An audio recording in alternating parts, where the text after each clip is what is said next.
RCF Notre-Dame. Bonjour à tous et bienvenue dans l'émission Paroles de jeunes sur RCF Cœur de Champagne, une émission écrite et réalisée par les élèves du collège Notre-Dame de Châlons-en-Champagne. Aujourd'hui, nous avons le très grand honneur d'accueillir un invité dont les livres voyagent à travers le monde. Un auteur qui fait rêver, réfléchir et vibrer des millions de lecteurs. Marc Lévy.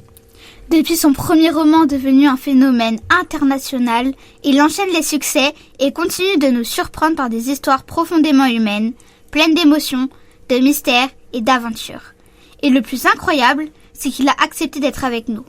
C'est un moment unique pour découvrir les coulisses de l'écriture, comprendre les métiers d'auteur et échanger avec l'un des écrivains les plus lus de notre époque. Bonjour Marc Lévy, bienvenue dans notre émission et merci d'avoir accepté de répondre à nos questions. Tout d'abord, pouvez-vous nous dire quel enfant, quel collégien vous étiez ? J'étais déraciné parce que j'avais grandi dans le sud de la France et au collège, mes parents nous avaient ramenés à Paris et j'étais pas du tout heureux à Paris. J'aimais pas cette grande ville et le sud me manquait. Et puis, il y avait beaucoup de bouleversements. J'avais été, dans ma jeunesse, les écoles n'étaient pas encore mixtes. Elles le sont devenues quand je suis entré au collège. Et donc, j'arrivais d'une école de garçons dans le sud de la France, qui était une petite école dans une toute petite ville. Et je me suis retrouvé dans cet immense lycée où il y avait 1400 filles.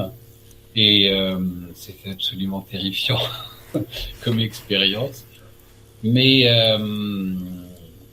bon, je me souviens que les copains se moquaient pas mal de mon accent parce que j'étais revenu du Midi avec l'accent du Midi.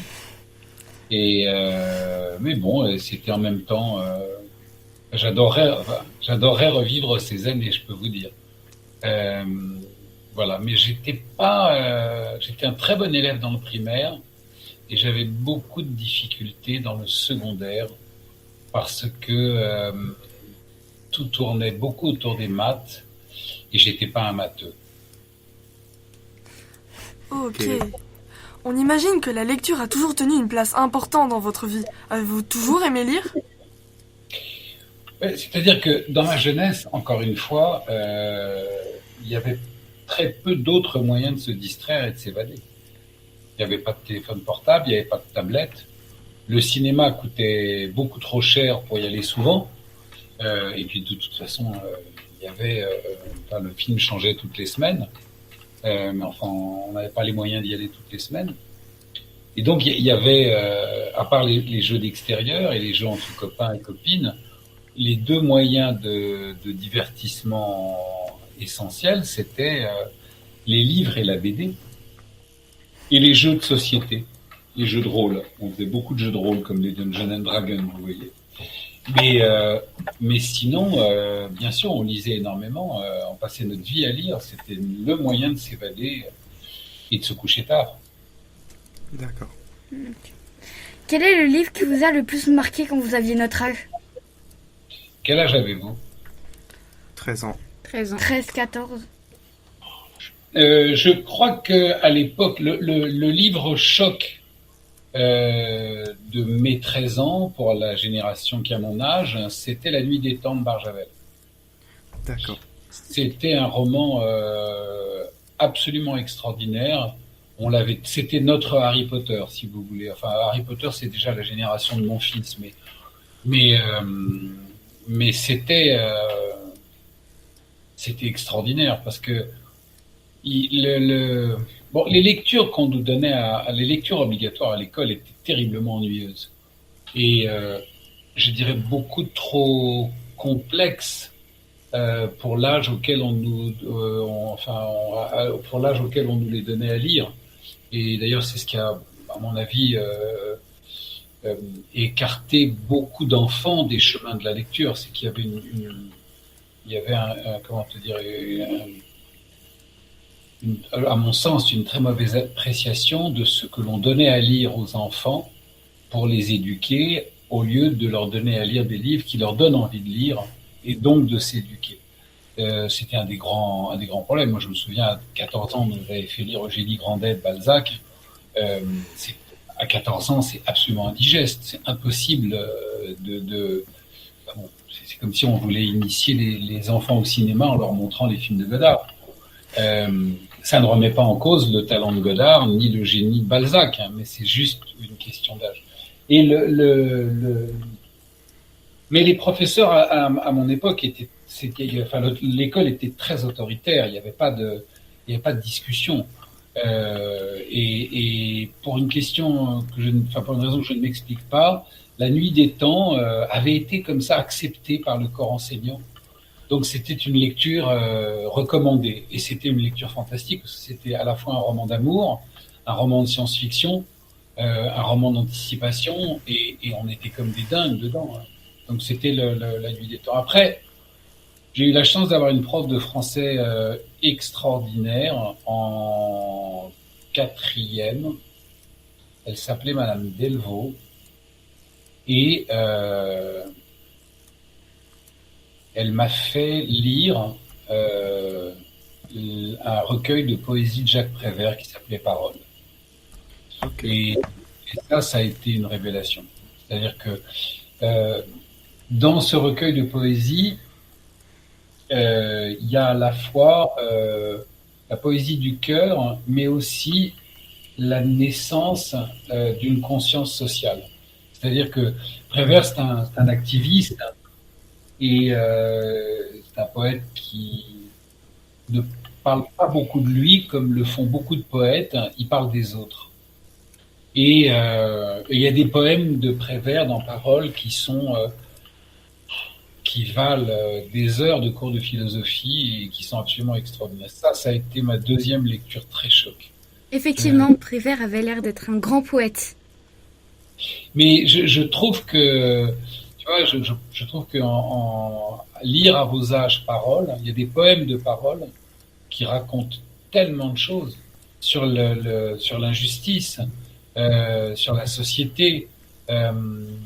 Le cancre, c'est un poème extraordinaire sur la sensation de l'échec chez l'enfant et le remède,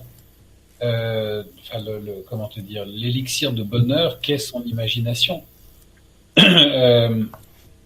C'est absolument extraordinaire.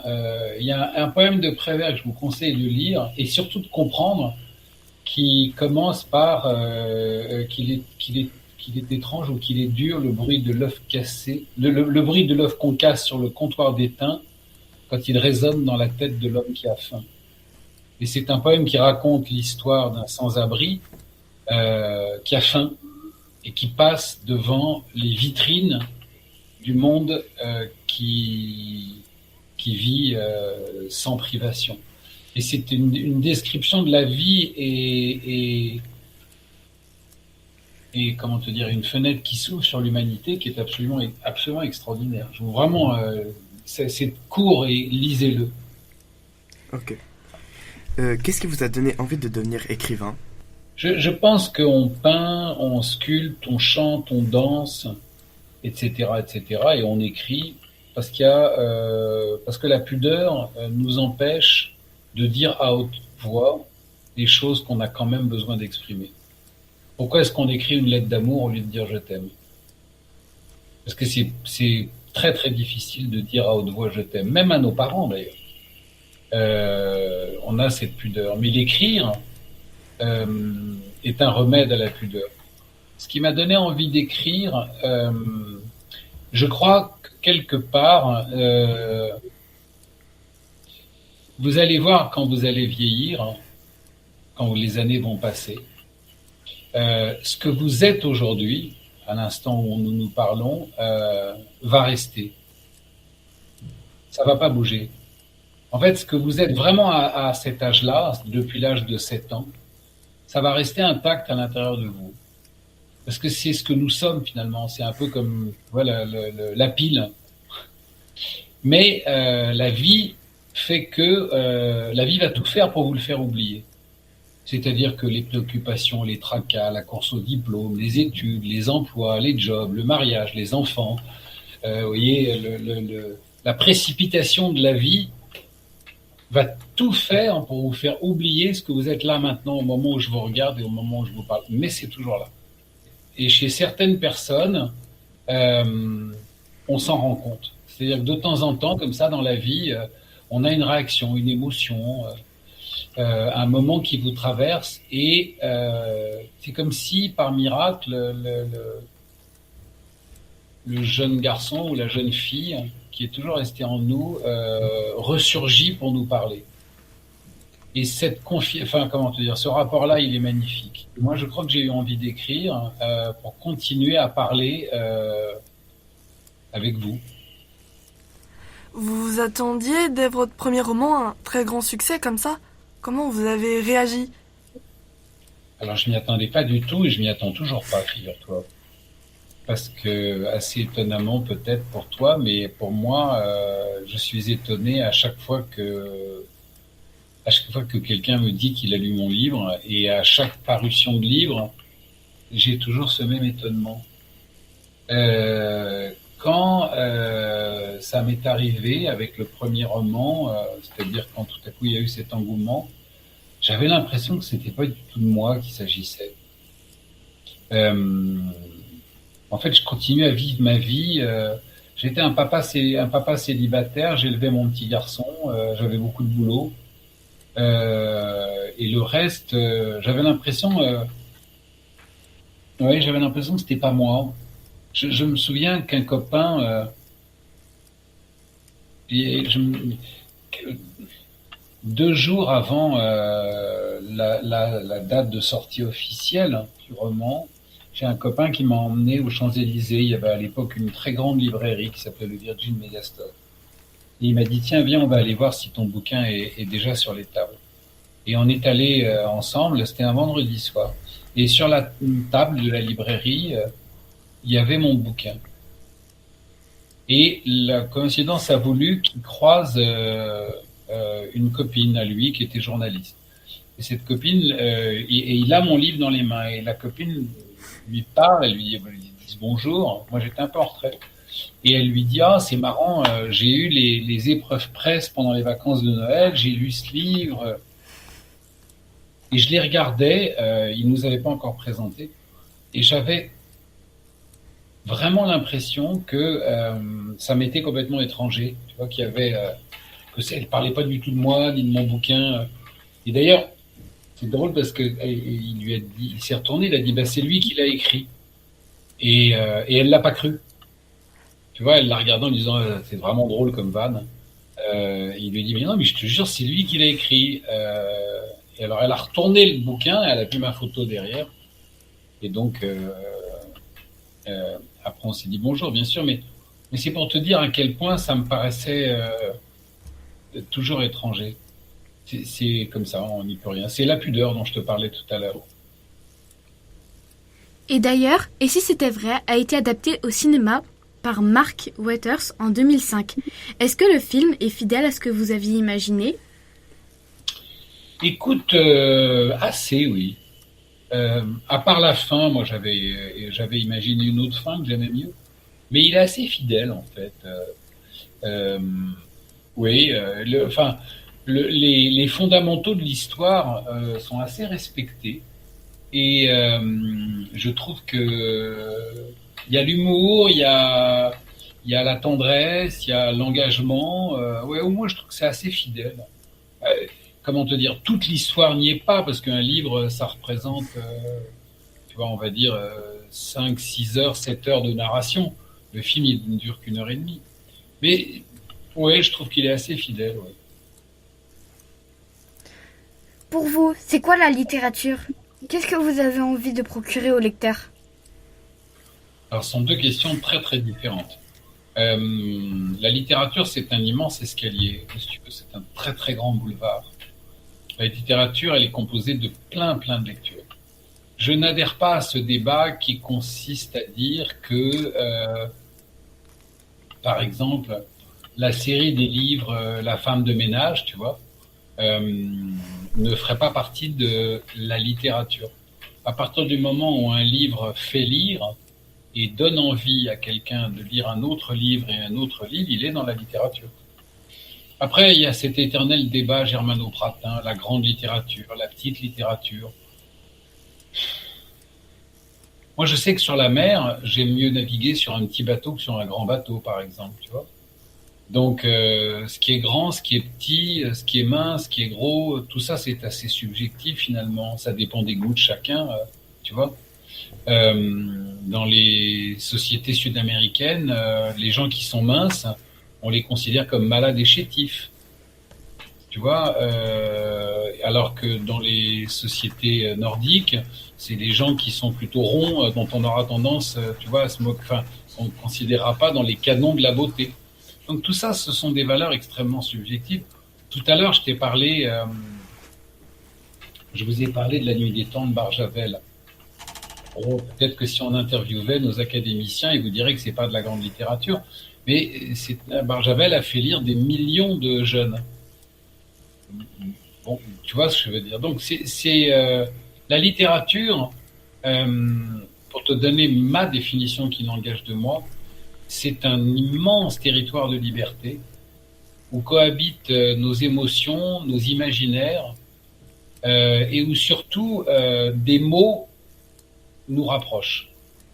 Des mots nous font comprendre que nous ne sommes pas aussi seuls que nous le croyons, que nous avons entre nous plus de ressemblances que de dissemblances, et que l'empathie et l'amour sont des forces bien plus importantes que la détestation, mais bien plus dominantes.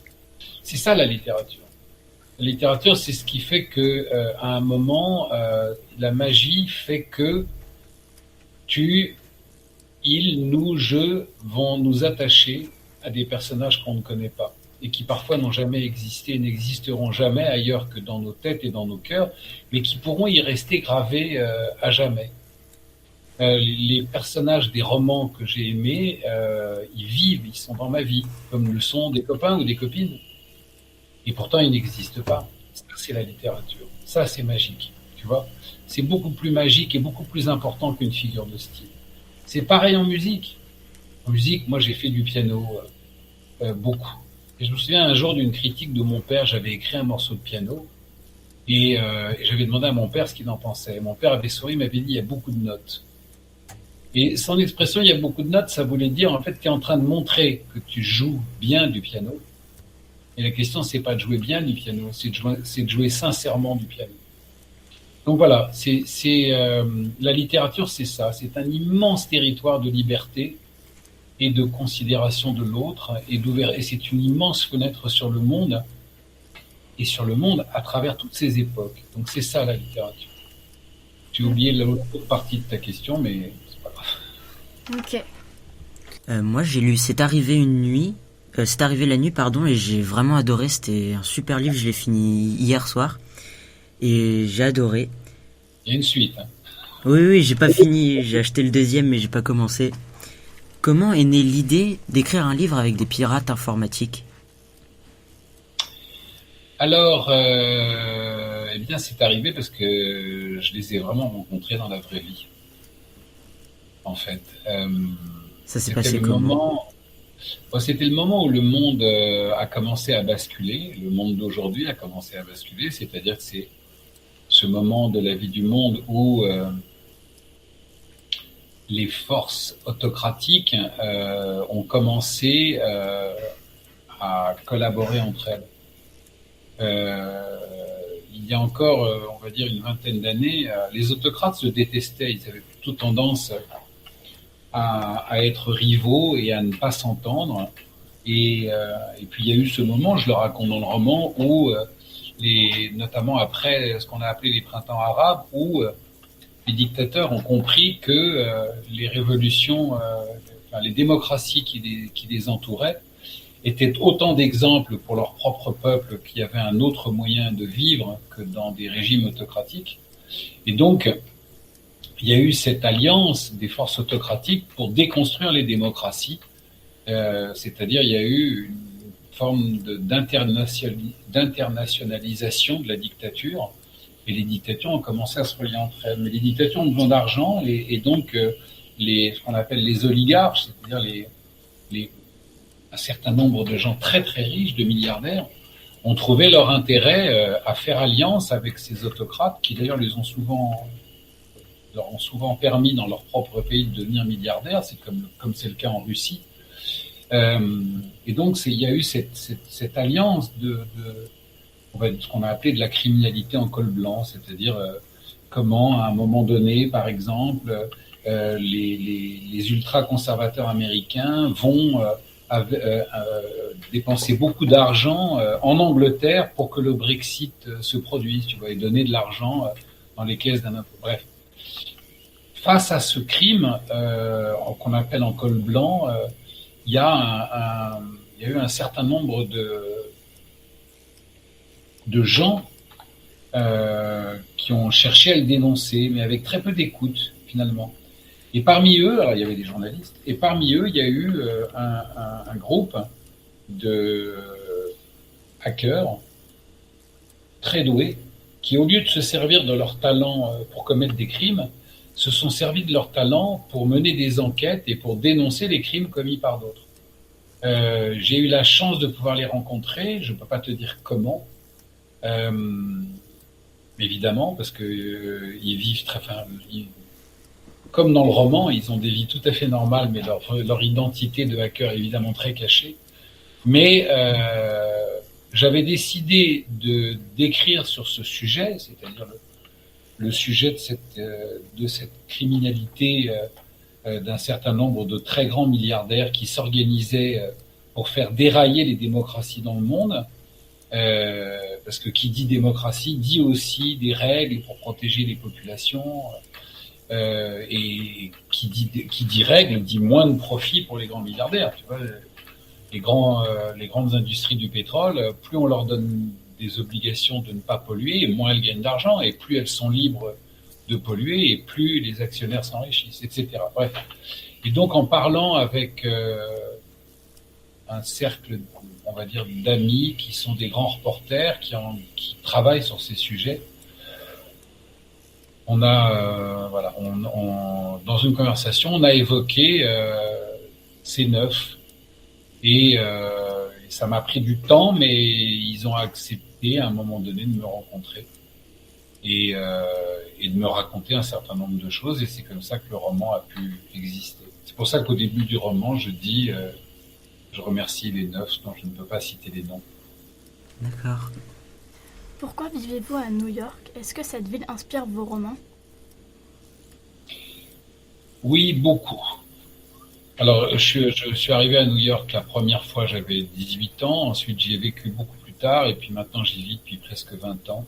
C'est une ville assez particulière qui n'a rien à voir avec le reste de l'Amérique. Il faut pas du tout... New York et l'Amérique, ce sont deux choses très, très différentes. New York, c'est une ville où cohabitent 300 communautés et ethnies différentes.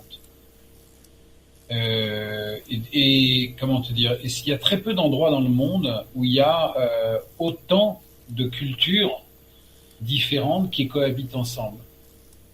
Et donc c'est un vrai bouillon de culture, c'est-à-dire que dans la même journée on peut entendre parler 10 langues différentes. Et il suffit de se déplacer dans la ville pour visiter presque toutes les cultures du monde. Donc pour un écrivain, c'est un laboratoire absolument extraordinaire. Et c'est une source d'idées qui est absolument incroyable. Ne croyez pas que ce Babel soit synonyme de la perfection. Hein. Il y a beaucoup de choses à New York qui sont compliquées. Le bruit, dire cette énergie qui, tu vois, qui est très fatigante, tu vois. C'est pas du tout je suis pas en train de dire, tu vois, de faire de New York la carte postale idéale, mais c'est une ville absolument fascinante pour sa diversité culturelle, ethnique, linguistique, religieuse, et quoi qu'on en dise, toutes ces communautés cohabitent pacifiquement et en se respectant quand même beaucoup les unes des autres, quoi, tu vois. Assez étrangement, c'est dans cette ville que le racisme, l'antisémitisme, la xénophobie est la moins tolérée. Sont les moins tolérés, tu vois. Donc il y a quand même la conséquence de ce vivre ensemble qui contrarie tellement les milieux conservateurs et les milieux extrémistes, Eh bien, ici, ça fonctionne drôlement bien, quoi. Comment écrivez-vous? Avez-vous des rituels d'écriture? Et dans quelle pièce aimez-vous le plus écrire? Là où je suis actuellement, c'est-à-dire dans mon bureau, comme tu peux voir derrière, il y a beaucoup de machines à écrire. J'ai des rituels d'écriture, non, j'en ai pas. J'en ai pas. Chaque écrivain a, comment te dire, ses horaires. C'est comme dans la vie, tu vois. Mais je crois que c'est pas propre à l'écriture. Il y a des gens, tu vois, si tu, je ne sais pas, mais si tu fais de la musique, par exemple, il y a des gens, par exemple, le matin, ils se sentent pas du tout dans le mood pour faire de la musique et ils aiment faire, tu vois, ils aiment jouer quand la nuit vient. C'est pareil pour d'autres, pour la peinture, pour la sculpture. On a chacun nos horaires. Il y a des écrivains du matin, c'est-à-dire, il y a des écrivains qui se lèvent à 3 heures ou 4 heures du matin et qui travaillent, tu vois, dans les premières heures du matin. Après, ils vont se recoucher. Il y en a d'autres qui sont des écrivains du soir. Moi, je crois qu'on écrit mieux quand la ville dort. C'est-à-dire qu'on écrit mieux, voilà, quand le monde est calme autour de nous. Et donc, il y a cette propension, comme je te le disais, soit à écrire très tôt le matin, soit à écrire le soir. Mais ce sont mon seul rituel, c'est d'être plutôt un écrivain de la nuit qu'un écrivain du jour. Après, j'aime écrire dans mon bureau parce que j'ai mes habitudes, mais je peux écrire à peu près n'importe où, à partir du moment où j'ai eu, on va dire, 2-3 jours pour prendre possession des lieux. Tu vois. Ok. Il faut trouver son petit coin, tu vois, là où on est bien pour écrire. Et à partir de là, on peut écrire. J'ai écrit, je me souviens d'avoir écrit la première nuit dans une maison où j'étais en vacances et où je m'ennuyais beaucoup et je l'ai écrit toutes les nuits comme ça en un mois et demi. J'ai écrit des romans, mais bon, la plupart du temps, j'aime bien être dans mon bureau. Pour une question d'autodiscipline, pour être honnête, parce que le plus difficile dans l'écriture, c'est de se discipliner. Ok. Tu vois, aujourd'hui, il fait un temps superbe à New York. On a eu un hiver très dur, c'est le printemps. Il faut absolument que j'écrive. Et j'aurais, tu vois, ça serait très facile d'aller me promener dans les rues et de faire entièrement autre chose. Le fait de travailler dans son bureau, ça, comme d'aller à l'école, tu vois. Si tu vas pas à l'école, est-ce que tu travailles avec une telle haute, tu vois? Est-ce que tu es aussi régulier chez toi qu'en allant à l'école? Bon, bref, voilà. Ok. Et parmi les livres que vous avez écrits, lequel conseillez-vous à un collégien qui voudrait lire? Mais ma réponse va pas concerner seulement mes livres à moi. Le plus important pour un collégien, c'est de lire un livre qui lui procure du plaisir et qui lui donne envie d'en lire un autre. Le pire pour un collégien, c'est de s'entêter à lire un livre qui l'ennuie et qui va le dégoûter de la lecture. Et, comment te dire, tout le monde a le droit à avoir son propre goût. C'est-à-dire que toi, tu as aimé C'est arrivé la nuit, et peut-être que ton voisin de gauche, le milieu des hackers et le milieu, comment te dire, par exemple, peut-être que le fait qu'une histoire se passe dans le monde contemporain, ça l'ennuie. Et peut-être que ta voisine, elle aime les romans d'époque. Et peut-être que ton voisin, il aime mieux les comédies. Et d'autres aiment mieux les thrillers. Donc le plus important, c'est d'aller, comment te dire, je vais prendre une image très simple et très bête, mais je te jure qu'elle est très vraie pour les livres. Si tu as envie d'une crêpe, ne va pas manger une pizza. Tu vas pas la trouver bonne. Tu vois? Donc si tu as envie de sucré, mange du sucré. Si tu as envie de salé, choisis un plat salé. Tu vois ce que je veux dire? Et j'utilise cette image parce que très souvent, on est dégoûté de la lecture parce qu'on lit quelque chose qui ne nous correspond pas au moment où on le lit. Ce qui ne veut pas dire que dans 6 mois ou dans 1 an, on n'adorera pas ce bouquin. C'est juste qu'il n'arrive pas au bon moment. Et c'est pareil que je te faisais l'exemple avec la nourriture, parce que c'est pareil, il y a des heures de la journée. Tu vois, si je te sers un steak au poivre à 8 heures du matin, tu n'en auras pas forcément envie. Ça veut pas dire que t'aimes pas la viande ou que t'aimes pas le steak au poivre. Ça veut dire que c'est pas le bon moment. Le génie du libraire, par exemple, c'est de comprendre ça. Tu vois, il y a le bon conseiller en lecture, c'est celui qui comprend ce que tu as envie de lire au moment où tu lui poses la question. Le mauvais conseiller en lecture, c'est celui qui va te conseiller de lire ce que lui, il a aimé, en étant convaincu que parce qu'il l'a aimé, toi, tu vas l'aimer. Et ça, c'est faux. Tu vois, je veux dire, c'est une forme d'intolérance. Donc, il faut que tu te poses d'abord la question à toi, en fait. C'est-à-dire, qu'est-ce que tu aimes? Si tu as aimé C'est arrivé la nuit, je te dirais, lis le Crépuscule des Fauves, parce que c'est dans la même lignée. Et si ton voisin ou ta voisine me dit, oui, mais alors moi, les romans d'action, d'espionnage, c'est pas mon truc. Moi, j'adore les enquêtes policières, mais plus traditionnelles. Je te dirais, lis La Dernière des Stanfield. Tu vois? Et si toi, tu me dis, moi, j'aime les romans qui sont vraiment portés avec un personnage féminin, je te conseillerais un autre roman. Donc voilà le conseil le plus sincère que je puisse te donner. Et en général, le bon moyen d'aller à la pêche, c'est alors pas toujours les quatrièmes de couve, parce qu'on peut pas dire que ça excelle, tu vois.